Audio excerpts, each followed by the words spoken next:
Sorry, Ghana short mess up sabka swagat hai.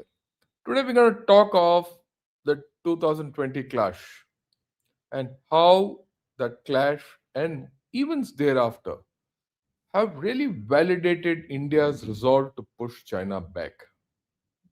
Pushing China back, we have done. And in my way of looking at it, the infrastructure which has been developed from 2020 to 2024 or 2025 now, this year, has pushed China back not only along the LAC, but here, which is the way I look at it, the most important battle. The most important space is between the years. That is where China has been pushed back. Let me put the cart before the horse. And that's something which, certain research of mine, I don't put it out. Today, China has a plan to defend the LAC. They defend the LAC.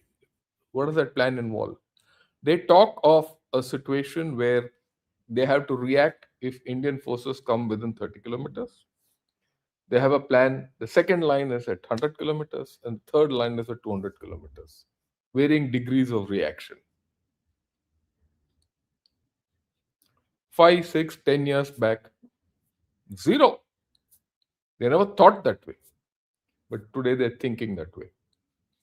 And this is where people have to realize why this story of mine, why I'm doing this episode is important. Let's get going. You know, a few days back, Wall Street Journal came out with this, uh, yeah, article. It says India is on a Himalayan building spree to prepare a clash with China. To prepare for a clash with China. And it says India is spending hundreds of millions of dollars to build roads, tunnels, and landing strip throughout the Himalayas as it prepares for a possible future clash with its long-term nemesis, China.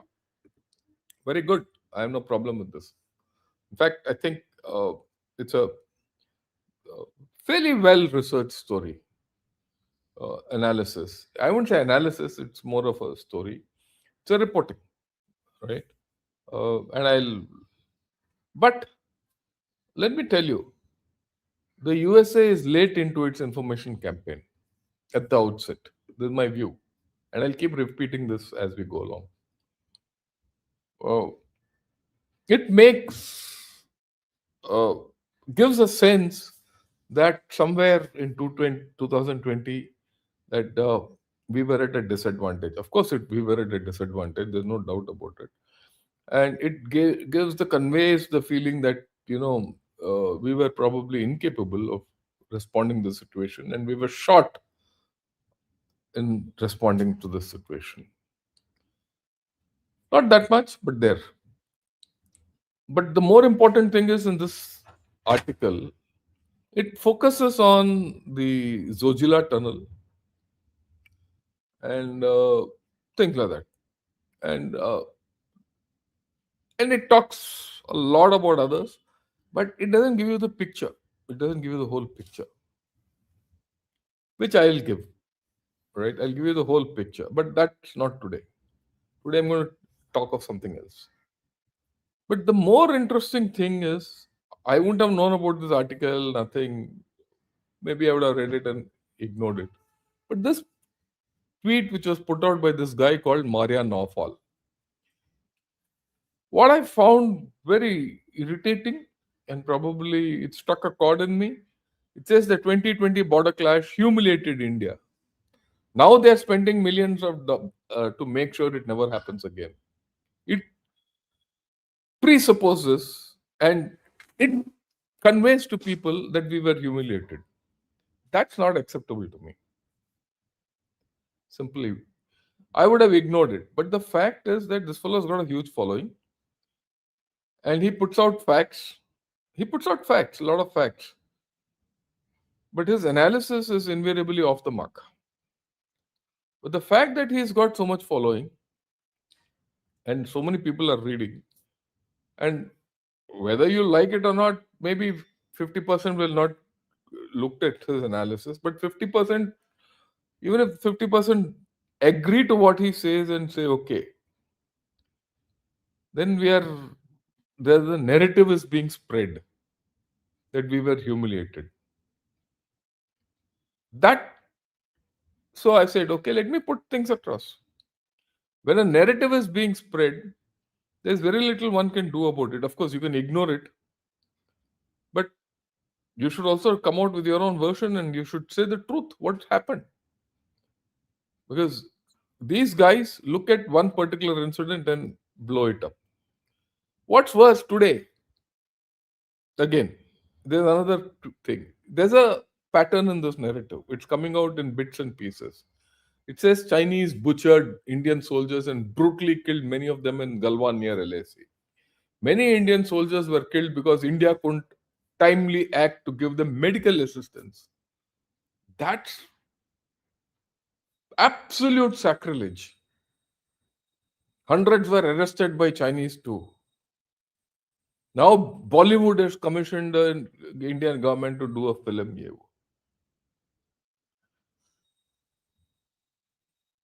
That's stupid. That's not correct. As simple as that.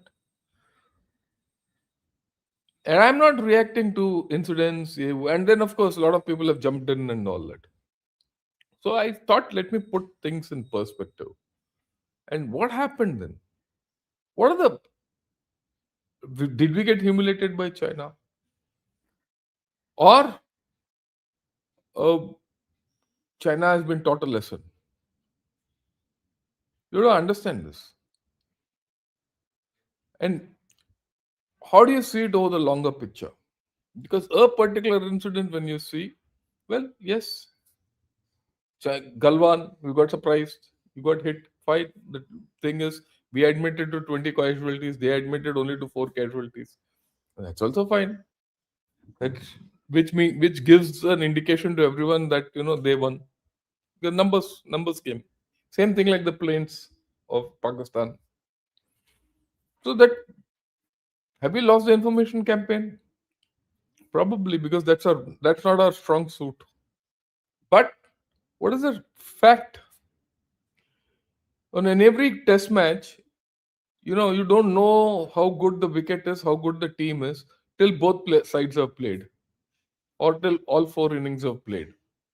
In this case, in this test match, which was spread over 4 years, both innings have been played, and the results are very clear. Okay, in 2020, April May 2020, what happened? There were face-offs all along the LAC. Right? This is the G219. Now, when you look at it in Eastern Ladakh, there was a face-off at Debtang. There was a face-off at Hot Springs and Gogra. There was a face-off at Pangongso. There was a face-off at Demchok. The Chinese had instigated the Nepalese to rake up the Limpiudara issue. There was a face-off at Nakula in Sikkim. Okay, and the valley, the heat was upped. This was the situation which we faced in April. Right? And why did we face it? Why was the necessity? So you have to step back and understand. Around that time, before that, we had abrogated Article 370. When you abrogated Article 370, it tickled Chinese, the funny bone in China. What did happen? When you did that, you asserted political sovereignty over Aksai Chin. This is Aksai Chin. Why did it affect Aksai Chin, and why does it affect China in that way it happened? You have to understand that this area, and this sensitive area, okay, It's sensitive for many reasons. It borders Xinjiang, which is a restive area for Pakistan. Sorry, China. It also is generally in the area of POK, Afghanistan, Tajikistan, Kyrgyzstan, and Kazakhstan. Anything which happens here affects all this. You assert sovereignty over this area and do something, and you're threatening Chinese. Then the Chinese were trying to get a road, the alternate CPC from Xinjiang to POK and down. The, the actual CPC goes through this Kunjrab Pass. But this little dot which I showed here is the Shakscam Valley. They wanted a route through the Shakscam Valley. Right. But the story doesn't start here actually. The story doesn't start at Article 320. It starts before that. When we were building the DSDBA road. What is this DSDBA road? It is the Darbuk Shah Daulat Beg Oldie Road. When did it start? People have a clue? No. It started way back in 2005. Infrastructure in these places doesn't start overnight. It started then. It took us 15 years to build that road. Ultimately, in 2020, when it got built and people started moving, and that's when this problem started. A combination of the fact that the moment you get DSDBO road through and you can deploy troops in Daulat Beg Goldi, which is just next to the Karakoram Pass, and you get access into this sensitive area. It scared the Chinese. There are a whole lot of other reasons were there, which I'll not go into.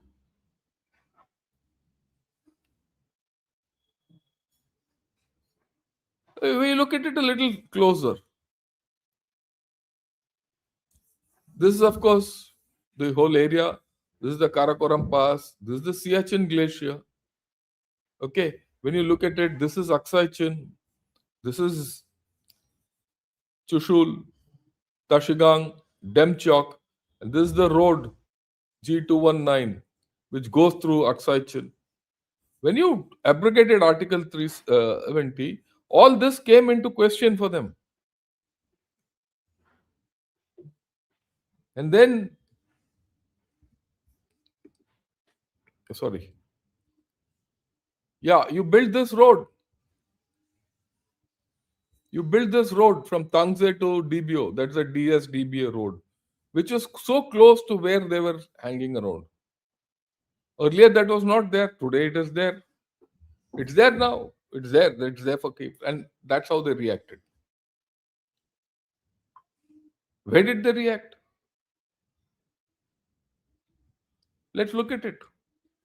Like I said, April, May 2020, they came into, there was a face off at Depsang, Galwan. Things were going on, right?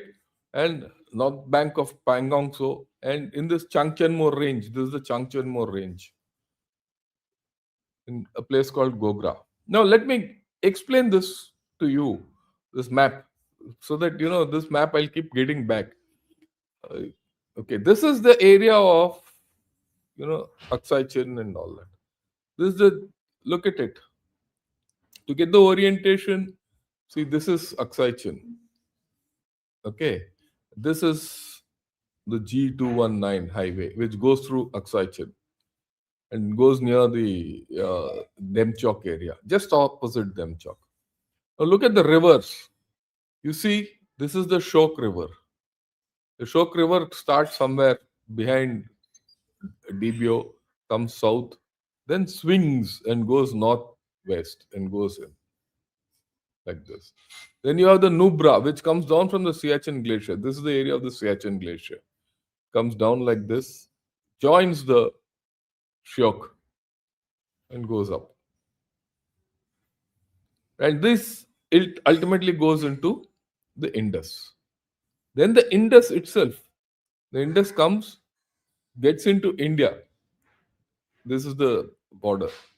Near Demchok, goes along, gets in, and this is the Indus and goes out. And it actually crosses into the Pakistan occupied Jammu and Kashmir at Batalik.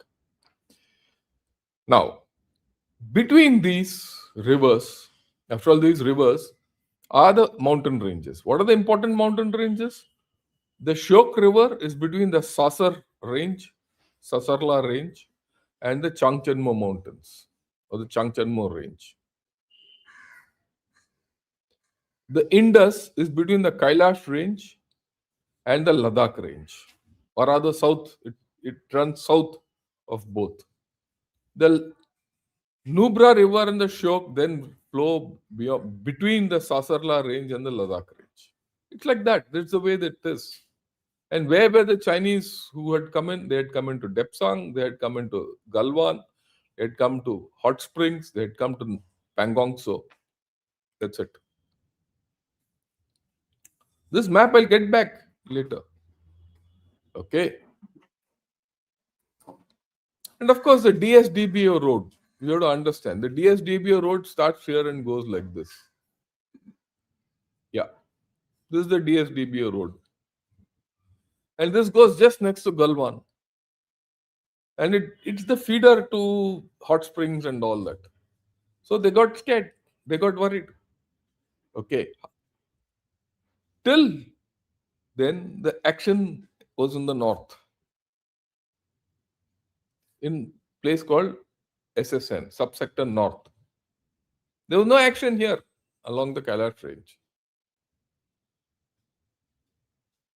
And the action got triggered when? It got triggered in June with the Galwan clash. Till then, it was a face off. The Galwan clash brought the whole thing into a thing. That's when we, after the Galwan clash and things like that, we realized that Chinese had come in big strength. And we mobilized. And we mobilized in good time. We mirrored the deployment before they could say Jack Robinson. I mean, let's be very clear about it. I'll not go into the details of that. Within a month, we were at par. And what happened in Galwan? Of course, we lost 20 people. That's history recorded. They admitted to 4, but that it could be anything between 30 to 60, depending on which website you're looking and all that. And they came up to a point which they came into an area which was ours. Let's be very clear. And they intruded in many places. And I'll speak of it as we go along. Definitely. At that point of time, it was a setback to us. No doubt. Was it a humiliation? No. Galwan happened, we fought back. And after that, things changed. Like I said, you don't judge everything on one event. They chose not to speak. The thing is, all these international commentators, they want to project the Chinese point of view or their point of view as they deem it fit. India is something which is always rising, but it can never win against China or US. That's the problem I have. But what is the reality? Reality, of course, the action was in South SSN. And let me come where what China had done and from where we picked it back up, because I felt, you know, these are the fingers of Pangong So Lake. This is the Chinese camp. The Chinese camp was always at this place called Sirija, which is beyond finger 8. Because finger 8 was our claim. Our claim is along finger 8. Their claim is along finger 4. So all traditionally in this area, our camp, we had a camp here, ITBP camp here, beyond finger 4. And they had a camp beyond finger 8 at Sirijap. They would patrol here, we would patrol here. For them, the approach was better. For us, the approach was not good. There's no doubt about it.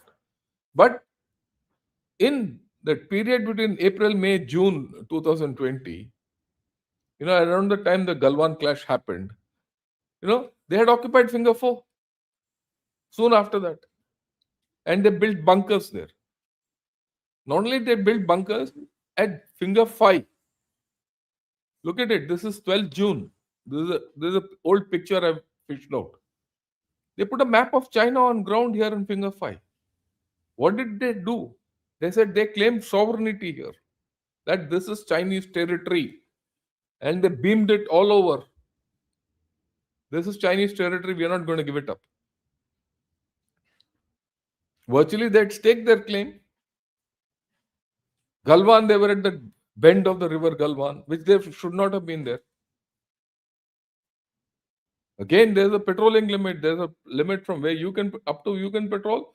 There's a limit up to where we can patrol, and they pitched their tents in the limit at which they were patrolling. So they were trying to push us to the point where they felt was their limit of patrol, and their limit of patrolling was their claim line. Here, the limit was up to finger 4, and at finger 5, they had showed sovereignty. Well, if you go by all this, yes, we felt humiliated at that time. We felt slighted because this action was quite bad. Look back. This is the way they were deployed. This is behind Galwan. This is not Galwan. Behind Galwan, this is the way they had deployed and they had organized themselves. This was one of the pictures of that day. The entire Chinese action was not a reaction to a face-off or local reaction. It was a deliberate plan. At that time, China felt it was at its peak. Xi Jinping felt he wanted to conquer the world. He had to teach India a lesson. By teaching India a lesson, he could force a solution on the LAC to us. There was a myth which was then created that PLA is undefeatable. There was also a myth created that Indian army will be rolled over by the PLA. All these things were there. This was the way people were thinking then. Like I said, a test match is, the result of a test match is known only when both sides play on that pitch. The pitch at that time appeared as if it was tailored for China. The only thing is, they didn't know the toughness of the Indian army. Like I said here, the overall aggression had a larger aim. There was a huge political message in these aggressions. That map on that finger 5, this map, which I show again, I keep showing it, was the larger thing that, look, this is my territory, I'm not going to give it up. Even then, the deployments on ground were non-tactical. I mean, no one goes and deploys for battle like this. They were non-tactical.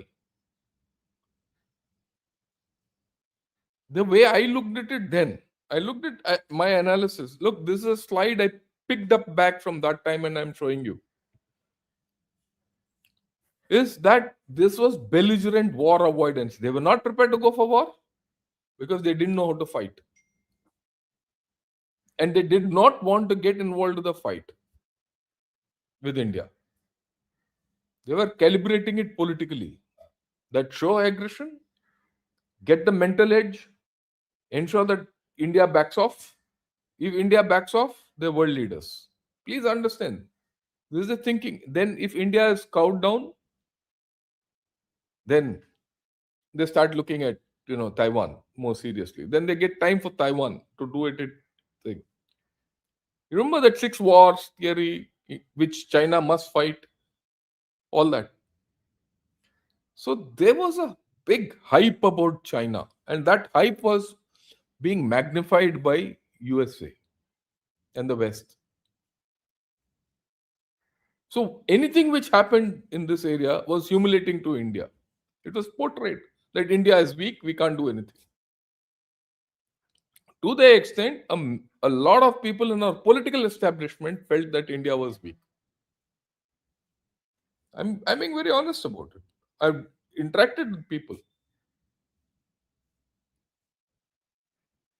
They had forgotten that we had taken a stance in Doklam, with something Chinese couldn't dream. Actually, Chinese were humiliated at Doklam because they thought they'll walk over us. Then we said, no, go get back. When they got humiliated at Doklum, then they said, we will now do something here, the humiliation. So when this fellow Maria Naufal says India was humiliated at thing, you're looking at it isolated. Look at it over a continual period.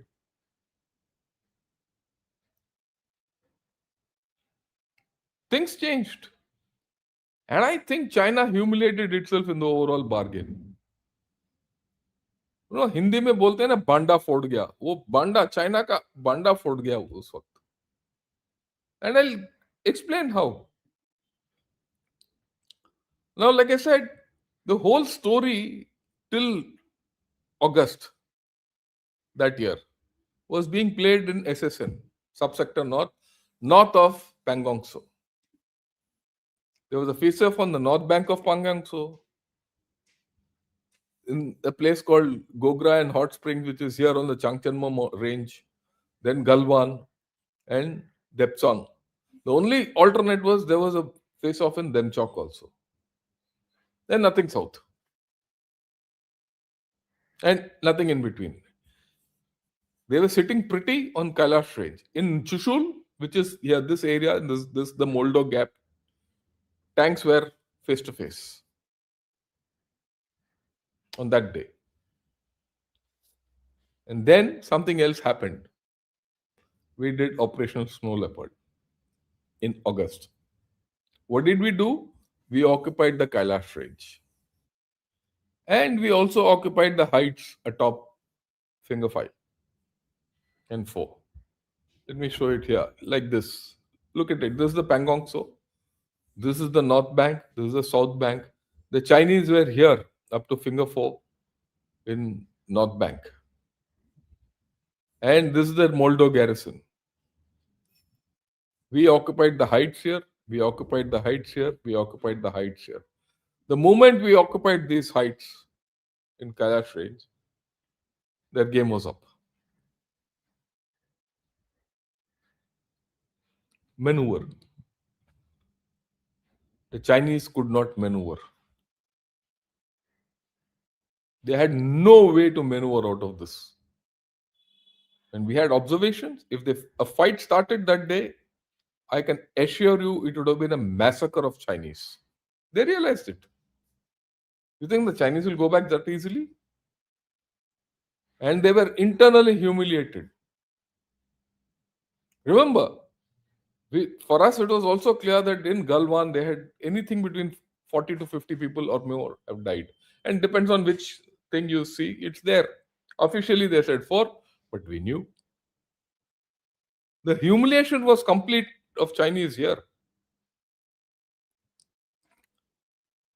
India and China completed a phased, verified disengagement of troops, tanks, and armored elements from the north and south bank of Pangong Tso and the Chushul sector by February 21. This is the Chushul sector and north bank and south bank. So the disengagement was only here.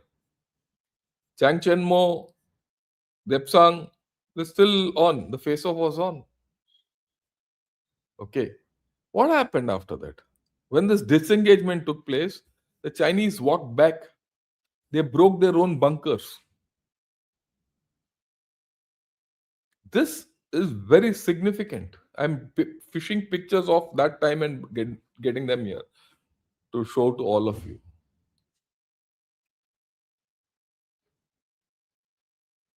China has never gone back in any war it had fought till then.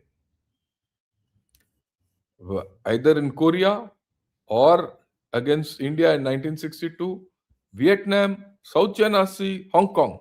They've not taken a step back. The PLA has not taken a step back. But in February 21, the PLA retreated 9 kilometers. They were forced to retreat 9 kilometers back. Understand that. Then there's phase 1. This whole story, now we are going only up to 21, 1 year. Right? February 21, not even 1 year, 9 months, because this whole story started in June 2020, the Galwan clash. In this period, what had happened?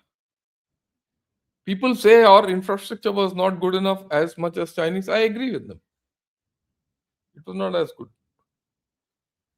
But did that stop us from, uh, mirroring whatever China was doing, PLA was doing? Yes. Despite the bad infrastructure or the weaker infrastructure, I wouldn't say bad infrastructure, we moved enough to match the Chinese and then take the Kailash Range operation. The Kailash Range operation could not have been taken if we had not built up adequately to match the Chinese. We did it in his face. What Chinese didn't have was experience. We had the experience of glacier. People don't understand all this. People have forgotten. So some idiot will talk and we will say, and some chap will come here also. They will come here. I'm sure some Chinese is doing a trolling, but that's okay. We should speak what is right. Okay. And then what happened? After that, much after that, when the Chinese found that there's no way the Indians will go back, the first thing happened in February 21. 1.5 years later, in September 22, finally China said, yeah, we have to get off. We can't stay here. It was unsustainable for them. We need to come to something because by then a lot of things had changed. What had changed, I'll get back a little later. A lot of things had changed in 1.5 years. And there was a disengagement at Gogra and Hot Springs in September 22. But did the Chinese designs change? No. In this period of 1.5 years, Indian infrastructure took off. Chinese infrastructure also took off in that period. Let me tell you this. But the Chinese were perfidious. The Chinese had a plan. The Chinese showed that they were disengaging here. Within a month, this is in September 22, end of September 22. Within a month, they tried something else. Where? This was at Yangtse. December 22. This was like a judo. Pull back here and push in here.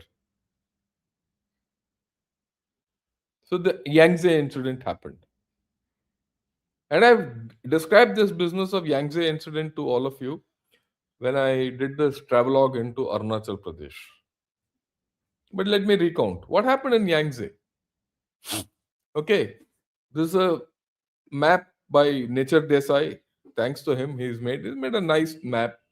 Have a look at it. Let me explain. This is the LAC. This is Bumla. And here is Yangtze. And this is Tulungla. Okay. Okay. This is Tawang. And this is Sela. This is where the tunnel is today. And we were constructing this tunnel then also. Right.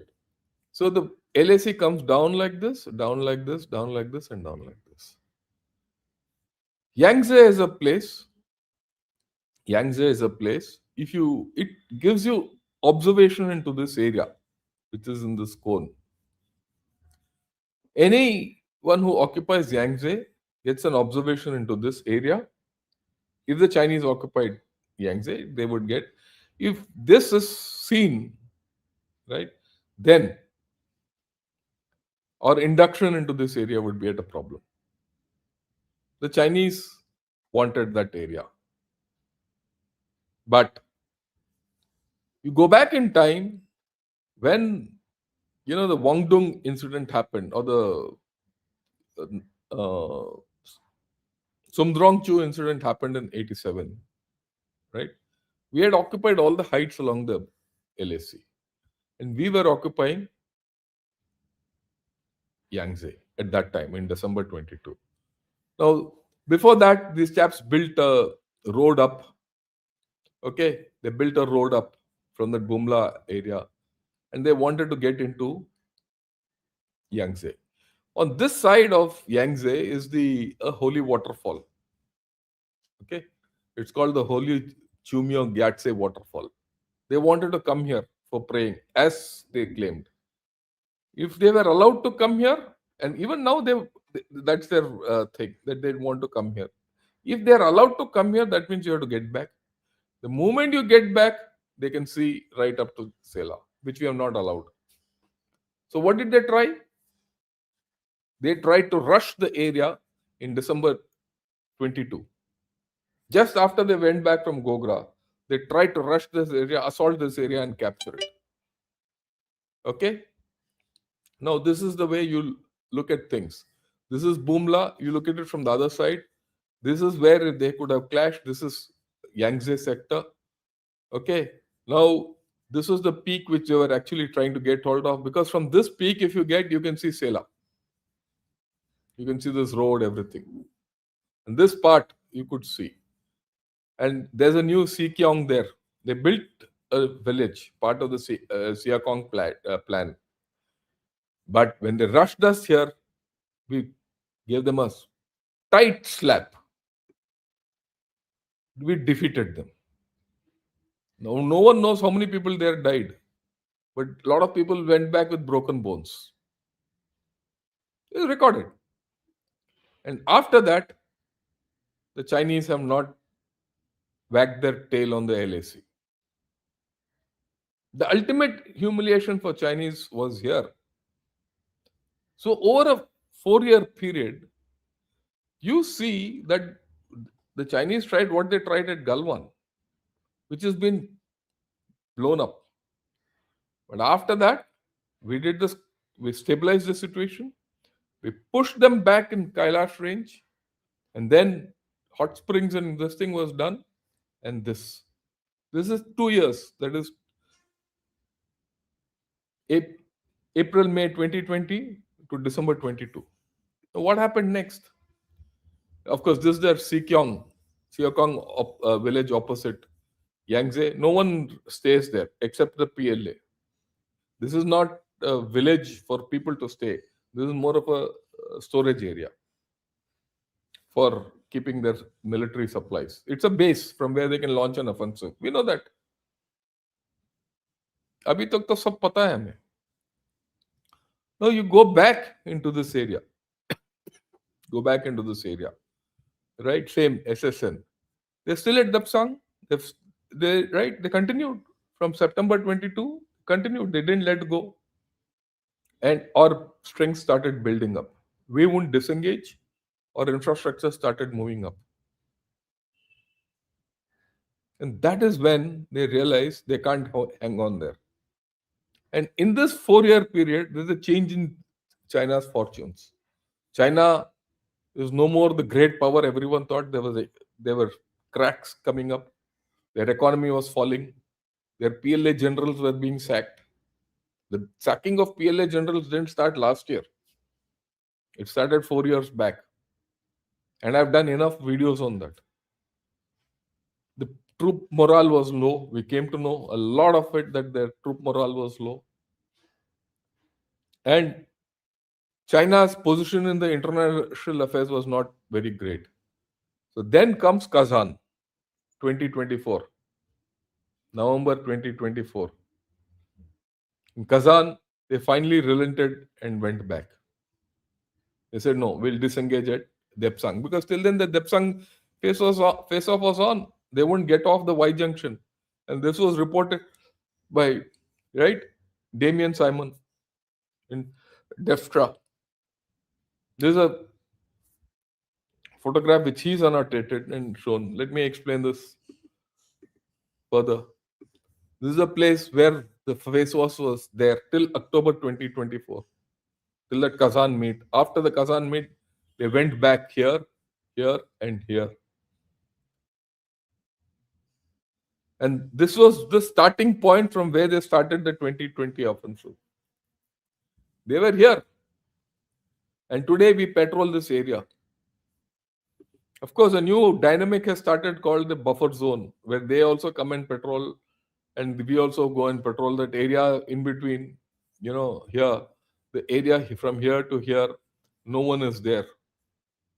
If this problem is, I mean, this new a story has started not only in this area but also in the Pangong Tso area. Other places are not significant. There's two buffer zones. That is, they come and patrol up to their area of where they claim the LAC. We go and patrol up to the area where we claim is the LAC. It's only about the LAC. So if you see over a 4-year period, which starts in April 2020 and goes till 2024 October, November. You see, slowly the foot has gone to the other shoe. They've gone back. And this time they go back 15 kilometers in Debsang area. They yield 15 kilometers. This is something they've never done. China has no history of going back anywhere except against India. Now, why? That doesn't get spoken of. You only want to concentrate on that one particular incident. Okay?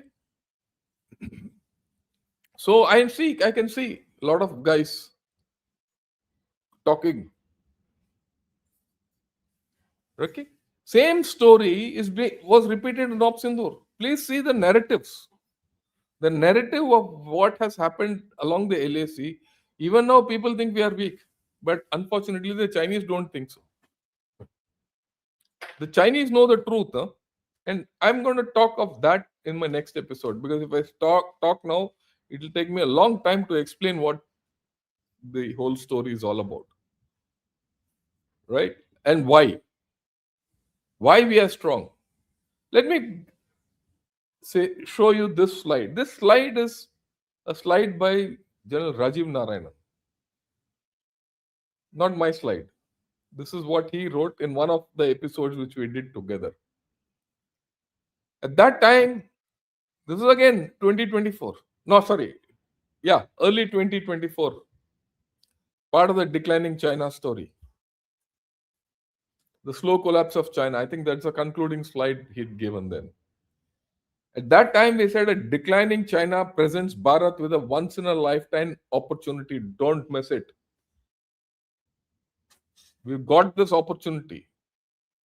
We should not miss it. We should have clear vision of the core, basic and hedging strategies to achieve an Atmanirbhar Bharat in medium to long term. We need enables clarity in compromises needed in near to medium term to secure own national interests. Focus on infrastructure development, education and skill development, fiscal policies, trade and commerce policies to achieve and in the long term. So we're going to focus on infrastructure development along the LAC, because that's what the Wall Street Journal is talking of, right? I'll get back to this and this and this, because this only gives you part of the story, what's happening. The real story, incidentally and interestingly, the Chinese are tracking. And I did the program earlier in the year about a Chinese analysis of our infrastructure. And he's not said what it means, but he said this is what is happening in India. They understand it. So what I'll do is in the next episode, which will be tomorrow morning, I'm going to talk of the infrastructure along the LAC, the change in the infrastructure along the LAC, based on two articles. One is the Wall Street Journal, and the other is, of course, the Chinese article. And then explain to you where we are. What are the new opportunities we are opening up for ourselves in the current situation of where China is? I also spoke yesterday about China as declining. I have not spoken about the political ramifications of this decline. We also have to understand that Panchan Lama, Dalai Lama, ye kahani chal raha hai. We are creating space, patience, strategic patience is required. And we need to see what our opportunity comes. And when the opportunity comes, we should grab it. I'm not bothered if one stupid Chinese fellow or a Pakistani talks what he wants to do. Doesn't matter. I mean, have you seen the latest, pictures of that idiot Asim Munir? He's sitting behind a bulletproof glass and speaking to his corps commanders. Just think.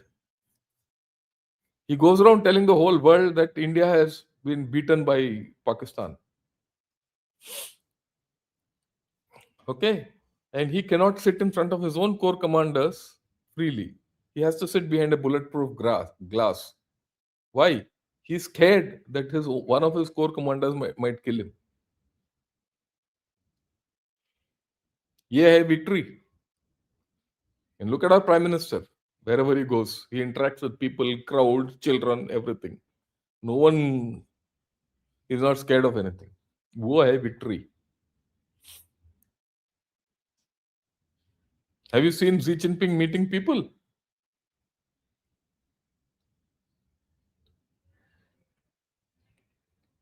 Yeah, I'll leave it at that today.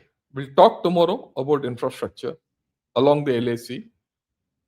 As Wall Street Journal has said, as Chinese have said, and I'll give you information about the LAC as it is available in the open domain and give you my analysis as to where we are looking further, where we should look further. Where it's not where we should look further, I'm sure we are looking further. That's just the way the system operates. Right? Till then, thank you. If you like this video, press the like button, right? And also subscribe to Ghana Shot. When you subscribe to Ghana Shot, don't forget to press that bell icon and do join me as members. Thanks a lot. Uh, right? This is only part of the story. We'll rejoin in the evening. In the evening, I'm going to talk of how India is finishing 2025 very strongly. As 2025 is coming, how India is becoming stronger by the day. We'll talk of it in the evening. Yeah, let's get going. Okay. Yeah, Jai Gopal, thanks for joining me as a member. I said this yesterday also. So to Mohan and also to Patiala Pegs and now to Krishna Goel, thanks for joining me as a YouTube member. And I think that's it for the day. As far as people who are members and all that, thank you. Yeah, let's take a few questions. What makes China think they can push India to a corner? Both if get into an unfortunate scuffle, neither can win. Destruction on both sides. Assured China will send a stand to lose a lot. Peace only is solution. I don't agree with you. I don't agree with you because today, if there's a scuffle, China will lose. Remember, a war with China or a scuffle with China is not military in nature. It has got political ramifications. Politically, China can't afford anything along the LAC with us. And I'll explain this. You'll understand this better tomorrow. I'm not joking. I understand what you have said in good faith and good your understanding, but I think the scene has changed completely, and I'll talk of it tomorrow morning. Right? As the decades go by, India will go stronger in military as well as economically. You can't pin down India even today. Resolving border LAC should be paramount for both India and China. Again, you're right in what you said, Raman. But I feel India is strong enough already on the border to put pressure on China. And let me tell you, Chinese writings indicate so. I'm not going to, this is not my view, this is a Chinese view. Resolving the LAC should be a paramount thing, but it will not get resolved. Because again, resolving the LAC has political ramifications for China. And contrary to what we think, they have included Arunachal Pradesh as their core interest recently. So it will not get. The problem is going to get compounded. But as days go by, as India's power matrix increases and China's goes down, it will go down. It has gone down already. There are issues. I'll talk of it later. Yeah, Rajput boy, hello. And Kiran, good morning. Pawan also, good morning.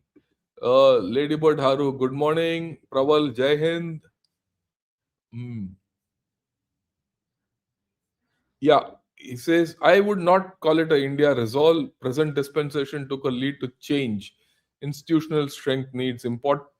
Yeah, that's okay. But the end of the story, it's a national resolve. Please understand, this is beyond the government. This is beyond individuals. On that day, the national resolve came to a head. And that national resolve is driven by change. There's no doubt. In fact, I think our own prime minister changed after that. I can justify it. The way his thinking changed. And we'll talk of it probably today, tomorrow.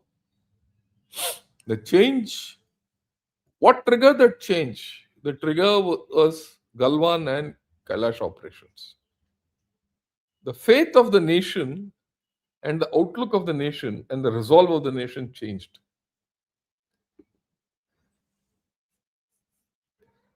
Yeah, there's a adequate number of point 0.5 who wished. I agree with you. We shouldn't bother about them. Push comes to shove, use the danda on them. And we know how to use the danda. Let's be very clear.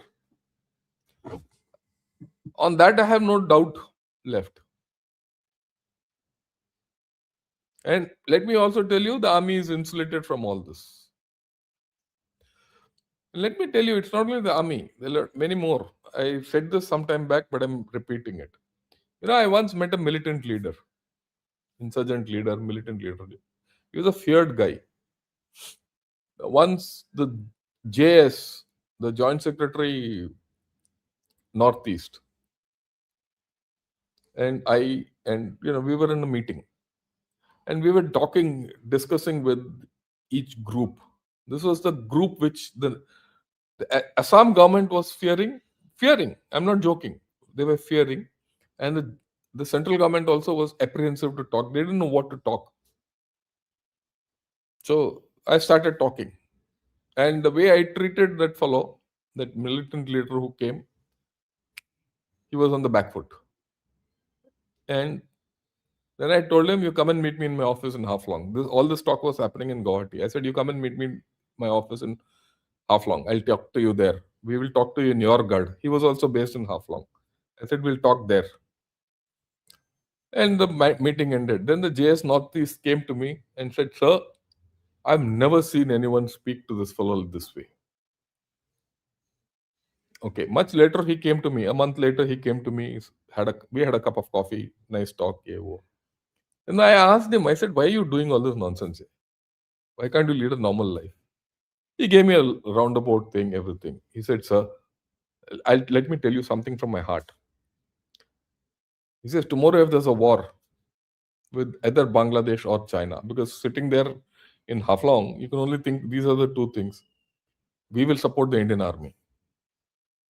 Forget about these local things." You have to understand. I mean, I don't know if you guys have ever, anyone here has confronted this situation. After that, I said, "Yeah, this chap my enemy? Misguided youth? You're not a youth, misguided element. What is your political angle?" But the rest, there will other layers in this whole story which I'll not tell. I can't talk even now. So we know how to deal with the point five. Yeah, don't worry. Sri Devika, good morning. Yeah. Yes, we have it and been going for on and on. I agree with you. Yeah. Yeah. When will the dream come try of we nominating a MP or MLA for POGOK. I assume the good relation between center and GOA is warming. I hope so. I hope it happens very fast. The day you happen, it happens. End of story for the whole thing. Things will start collapsing. Mario is a supporter of Ukraine and we spoke to Colonel Douglas about the Russia-Ukraine war. Colonel Douglas told him to keep his mouth shut if he did not know anything. Well, the point, Sunil, is I agree. The point is that fellow doesn't know anything, but he's got a following and he's talking nonsense. That's why I had to talk all this. Yeah. Finally, good old Brahmos intro is back. Yeah. We'll keep changing. I'm not stuck.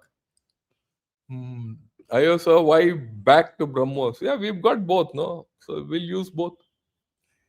Yeah. Our Home Minister stated during the parliamentary discussion on the abrogation of Article 370 that we should also not pursue just the JNK, but also I have no doubt that's why this whole story happened. If you read the Chinese literature on Article 370, then you know that they are worried. Why was there why wasn't there any active monitoring of Chinese monetization? ये सब देख ऐसे है ये तो तुम पीछे देखते हो. You are looking at the rear view mirror now, Vijay. Shruti Chandak, Namaskar. Uh, should we change the pitch to mainland China? Yeah, we should, within no doubt. Sure.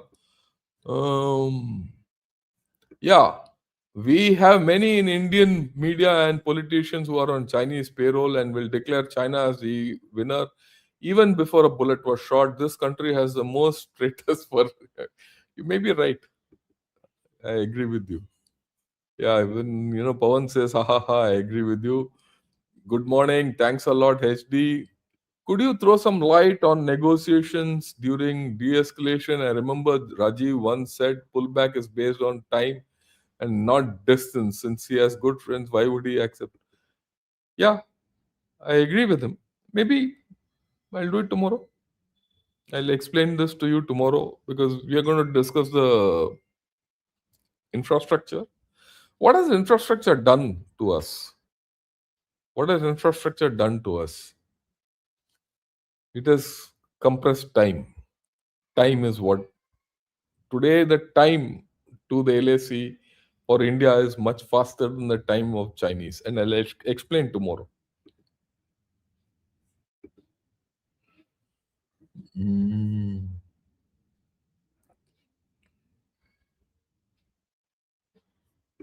Yeah, clash at Depsang, Galwan, Doklam, etc. along the Indo-Tibet border was an eye-opener to China as well for the. Yeah, I have no doubt about it. People didn't understand what happened. Actually, the whole story starts in Doklam. Yeah, tight corners, Tenzin, I agree. RS troops now better equipped to handle. No, they're not. They're look. It's not a matter of equipment. Whether he has better tents, yeah, and all is not the issue. The issue is how do you see high altitude is beyond equipment. High altitude is here. The fight is here in high altitude, and there you can't touch us. I can assure you, you can't touch India there. The Indian troops can't be. You you can't come anywhere near.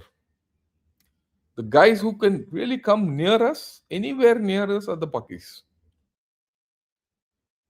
We should understand that also. Okay? Pakis, no. Pakis have that fortitude like our men, the Pakistani men. Their officers are weak. Their officers can't handle high altitude.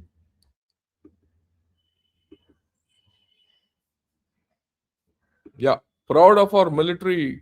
How realistic is to get Aksai Chin back and hold the place. We'll talk of it tomorrow. Why things are changing. When will Aksai Chin come back? We should not hanker for Aksai Chin. Aksai Chin will fall when China weakens. That's a little, it might not happen in my lifetime, but one day it will. Yeah, Pakistan, China, and Bangladesh will fight together. You must fight together. Then we can defeat all of you together. I can understand you are from, one of these three countries. We'll screw you together. Let me tell you this.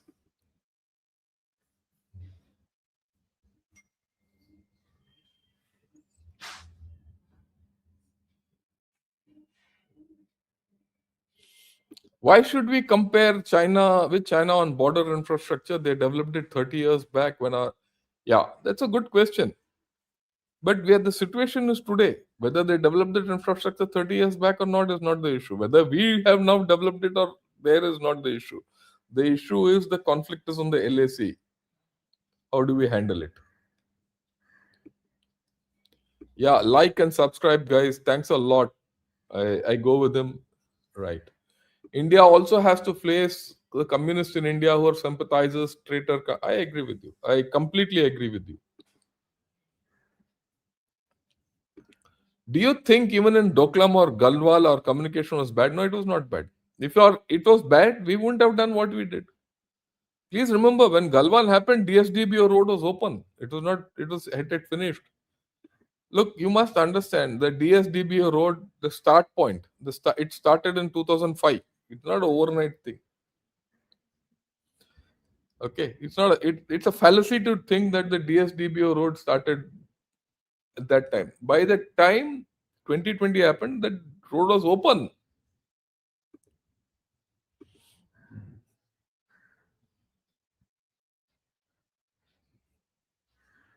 Okay.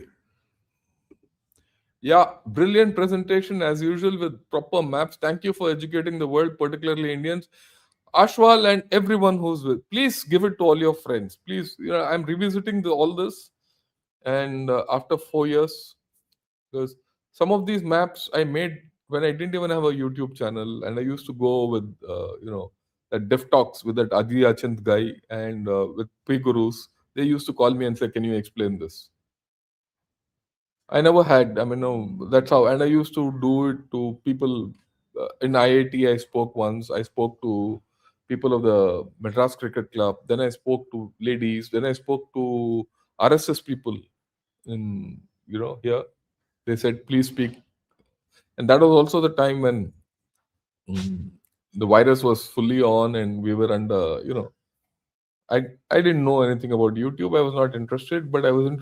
I knew what was happening.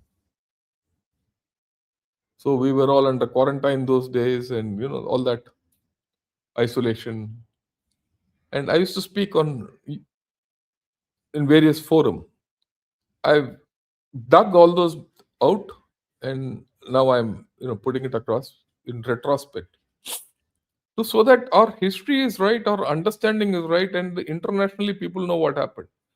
Now we have the benefit of hindsight that we can stitch together events over a period of time. When you stitch together events over a period of time and see their interconnection and connect the dots, then you realize what India has achieved.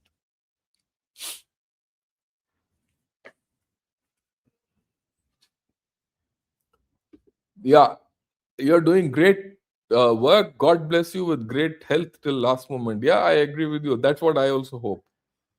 The day I go, I should just go one fine day. That's it. Till then, at least, be good health. And I try for that because every day I go for a walk 5 kilometers in the morning. Why did we vacate Kailash Range? It was overlooking Moldog area of Tibet. We shouldn't have vacated this. We could have leveraged to get this. No, I don't think so. I think we did the right thing. A few things more we could have done, but then that's sitting here we can talk. I know. Maybe someday I'll get General Hari Mohan to talk to you. He was the chief of staff, Northern Command then. He executed this operation. Okay. Uh, you go to Richinla, Rezangla, and that Kailash range. I've been on top of that at Goswami Hill and all that. Gurung Hill. There's not much snow there. Snow doesn't stop. Snow gets blown away. You you get exposed there for 1 hour in winter. That's what I'm talking of. I still remember when I went to Rachinla, 1 hour. N- not in winter, sorry, in summer. I couldn't feel my hands or legs. Period. I've been to Moldo. I've been to that. Not when I say Moldo, that border post, border hut where we carried out negotiations. Uh, okay, this is of course in 2005, six or seven. I was posted there. Okay, so I knew that area and I was in a pretty higher position there to know what's happening. Horrible. You can't exist out there. You can't build up infrastructure there. So quitting that place when we quit was good. It made sense because it led to many things. It led to many events. Even now, you can't go and exist there. It's horrible. It's worse than Siachen Glacier. I've been to the glacier. I've been here. This is worse than the glacier. Yeah. Why did we vacate David Chakravarti?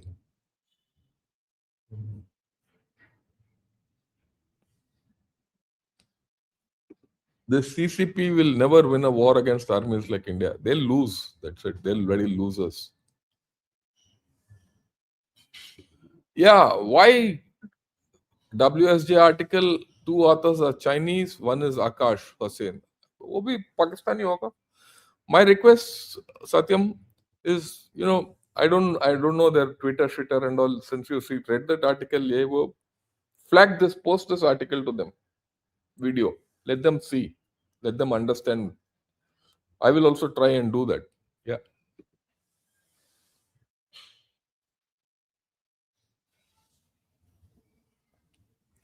yeah. Tenzin, deflation in China, GDP up, but see yesterday evening's thing. There's no recorded history of a nation posting 5% GDP growth when there's deflation for 10 consecutive quarters. This is China.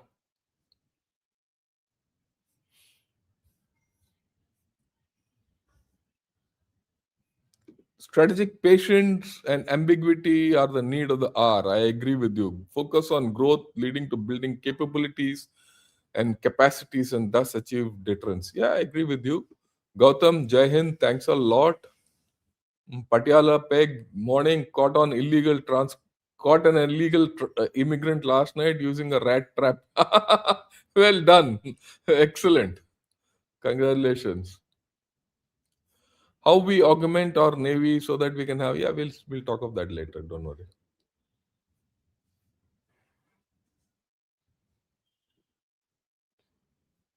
um yeah, UAE has decided to take 1 billion worth shares in Fauci Foundation in exchange for an already existing liabilities. We'll see that. We'll see this later. I'm not okay. Yeah, a lot of other things. Now you know this bluebird fellow is a Bangladeshi.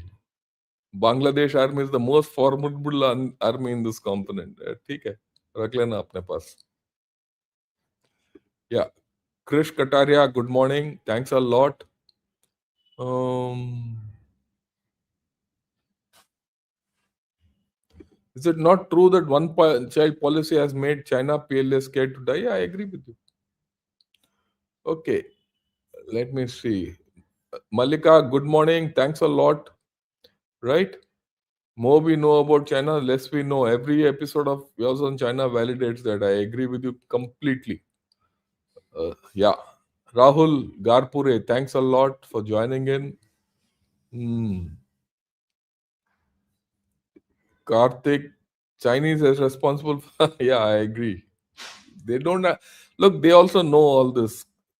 It's only that you know there's a information thing which is endemic to the Chinese. So leave it at that.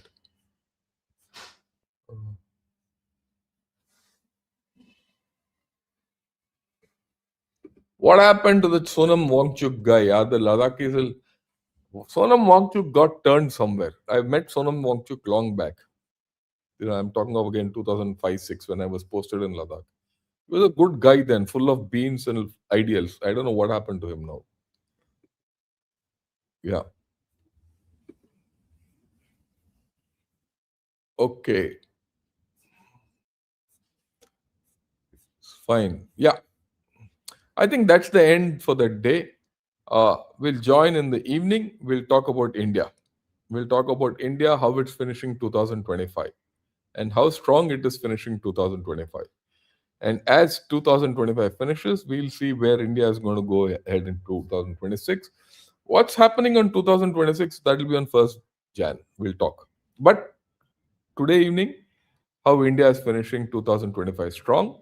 And tomorrow, I'm going to talk of or upgrade on the LAC and how India China dynamics have changed. They've changed. And I must thank Xi Jinping and whatever he did in 2020 for this change.